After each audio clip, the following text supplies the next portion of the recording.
चिश्तियाँ से मुमताज़ अंजम की रिपोर्ट के मुताबिक चिश्तियाँ आईना जो दिखाया तो बुरा मान गए। निजी टीवी चैनल के रिपोर्टर ताहिर हसन पर महकमा फूड स्टॉक की जानब से दौरान reporting veterinary officer doctor Nadeem और दीगर गुंडा अनासर की जानब से हमला, डीसी बहावलनगर, कमिश्नर बहावलपुर और डीपीओ बहावलनगर से नोटिस लेने की अपील। तफसीलात के मुताबिक चिश्तियाँ निजी टीवी चैनल के रिपोर्टर ताहिर हसन की शदीद तशद्दुद का निशाना बनाया गया।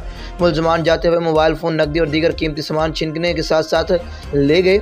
चिश्तिया में थाना सिटी बी डिवीज़न पुलिस ने ज़ेर दफ़ा 379 के तहत वेटरनरी ऑफिसर डॉक्टर नदीम समेत 7 मुलजमान के खिलाफ मुकदमा दर्ज कर लिया।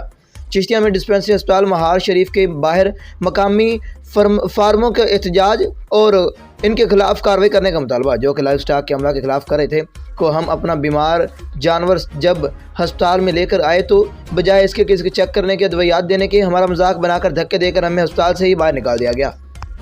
किन्नियां बकरियां मेरियां 8-10 मोइयां जिसले पैसा की पारू इन्हों आखिए बाइते आ जाते हैं। अगर पैसे ना होवन तो डंगर भावें मरदा रहे आमदे ही नहीं। अज हस्पताल डंगर लेते आए हैं, उन्हें आखा जी हाथ भी नहीं लाया, इन्हें हथा में दस्ताने चढ़े हुए ने के वास्ते बैठे अं जिमें नबाब ही पे भाई लाख रुपये का मोटरसाइकिल गवर्नमेंट का लाई खड़े, डंगर लोगों के मरते रहे, इन्होंने परवाह ही नहीं आती। जितने बंदे आवन हस्पताल जो गल नहीं सुनते।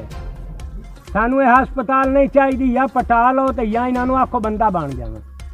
अच्छा हम तुम बकरा लैके आए हो, इलाज किया कोई नहीं, गोली नहीं दी, इन्हें वेखा ही नहीं, इन्हें हाथ लाते ही नहीं वेखा ही इन्हें कोई शाही कोई नहीं देखा नहीं। इन्हें का दवाई बाहर जाला, इसमें दवाई।